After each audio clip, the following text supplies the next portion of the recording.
Most of you don't condemn, even support Trump's and Netanyahu's war on Iran, yet claim to stand with the Iranian people. Now I dare you to say that to the eyes of that 7-year-old girl, her backpack still beside her desk, that was killed when a US Tomahawk missile hit her elementary school.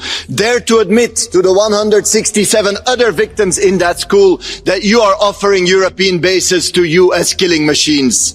Tell the families of Tehran, a city of 10 million people, that you support the chemical warfare of Israel as they poison the air with toxic fires and black rain that will cause cancers for decades.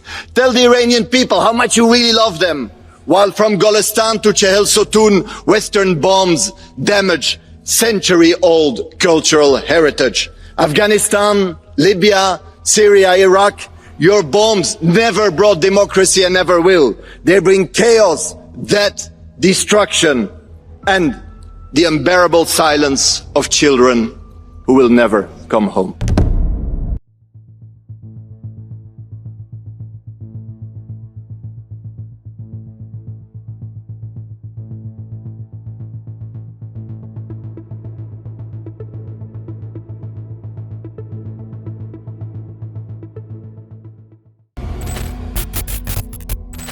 When Trump starts another war, European consumers pay the price. And maybe the far-right cheerleaders of Donald Trump would like to explain that to European citizens, why now their gas and heating bills are going up.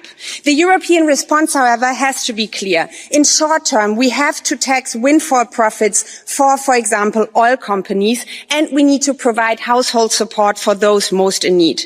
But in the long term, colleagues, we need a plan how to get out of our fossil dependencies. And maybe, Commission President, you can help me on this, but I remember that we were actually on track of getting there, that we were working on this plan. And I think if I remember correctly, it was called the Green Deal.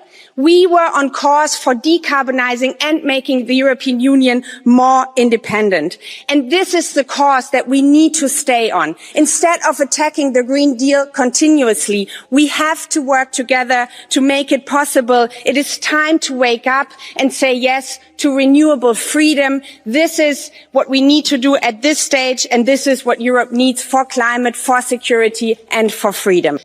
An attack on Iran could easily ensnare Europe in an illegal war because it completely disregards international law. This is a war that we neither want nor need, just as Iran and the entire Middle East do not need it either. The war, economically, impoverishes us. More expensive energy, higher prices, more precarity. The war, militarily, makes us more vulnerable. We are opening a new front in the midst of an already existing war against Russia. War, from a humanitarian perspective, brings us only more suffering. The Iranian people will be forced into misery and exile. And meanwhile, what is Europe playing at? To repeat the destiny of Iraq, Afghanistan, and Syria. Madame von der Leyen, being brave today isn't going to war. It's stopping Trump in his tracks. Being brave today is remembering that Europe defends itself from Brussels, not from Washington. Most of you don't condemn, even support Trump's and Netanyahu's war on Iran, yet claim to stand with the Iranian people. Now I dare you to say that to the eyes of that 7-year-old girl, her backpack still beside her desk, that was killed when a US Tomahawk missile hit her elementary school. Dare to admit to the 167 other victims in that school that you are offering European bases to US killing machines. Tell the families of Tehran, a city of 10 million people, that you support the chemical warfare of Israel as they poison the air with toxic fires and black rain that will cause cancers for decades. Tell the Iranian people how much you really love them, while from Golestan to Chehel Sotun, Western bombs damage century-old cultural heritage. Afghanistan, Libya, Syria, Iraq, your bombs never brought democracy and never will. They bring chaos, death, destruction, and the unbearable silence of children who will never come home.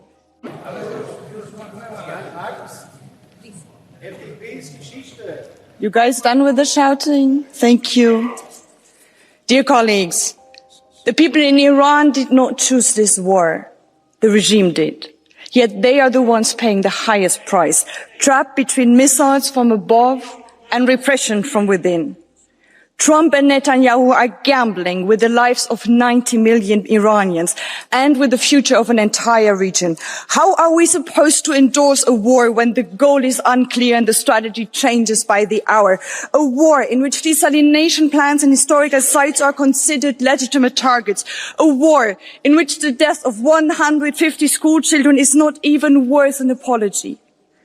The Islamic regime chose this war, and the regime should be its sole target. Dear colleagues, this is not our war, but its consequences are already ours to deal with. So Europe must engage in close coordination with partners in the Gulf, in support of Iranian civil society and the diaspora, to stop escalation and prepare for a day after. Our union was built on the ashes of the most brutal war in human history. It is proof that freedom and peace are possible. The people in the region deserve nothing less. Fuel prices cannot be the reason that we should turn a blind eye on what is happening there. The terrorism should stop, and the menace for European citizens is greater than increase in the prices of fuel, and I welcome the proposal by Commission presidents that member states should consider their energy policy. Mrs. von der Leyen does not represent us, and she doesn't even stay here to wait for us to tell her to her face. She must have gone to pick up a call from her friend Trump. For the US and Israel to drag us into an illegal war is outrageous, yes, but not surprising. After all, one is a genocidal power, and the other uses might makes right to dominate the world. What is truly regrettable is that Mrs. von der Leyen wants to push Europe to follow them into that lawless world, a world that despises international law. That world which her friends Trump, Netanyahu, and Putin cheer on, and now she does too. It is a profound disgrace. Your statements have clearly shown that you do not represent the peaceful spirit of the European people. With your words, you violate the values of the European Union, and from here we say it loud and clear, resign now. European citizens do not want to be complicit in another barbarity, saying loud and clear no to war, as the Spanish government has already done. And I'm going to ask a question, even though she's not here. Answer me, Mrs. von der Leyen. Which side are you on? Are you with the international order and European values, or with those who put a peaceful world at risk? I must confess to you that this very morning, for a few brief minutes, I was truly tempted to consider a career change, because I heard from President von der Leyen that the chosen direction of travel is indeed the correct one. Deindustrialization, exorbitant, sky-high energy costs, our competitiveness is completely destroyed. People who are unable to make ends meet. Yet we are repeatedly assured that the chosen path is the correct one. We see Trump making calls to Moscow, not to Brussels, while Europe is consistently falling behind in terms of competitiveness, and its GDP growth lags significantly compared to all other advanced economies. And yet, despite all this, we are repeatedly told that our current course, our chosen direction, is the right one. In the League, the patriots will be forced to change their profession, because we will not allow von der Leyen to lead the European peoples to disaster. Nobody takes you seriously. Nobody listens to you. The EU is merely a provider of free loans for Ukraine and a market for food from Mercosur countries. You're losing to China, you're losing to the United States, you're incapable of innovation and investment.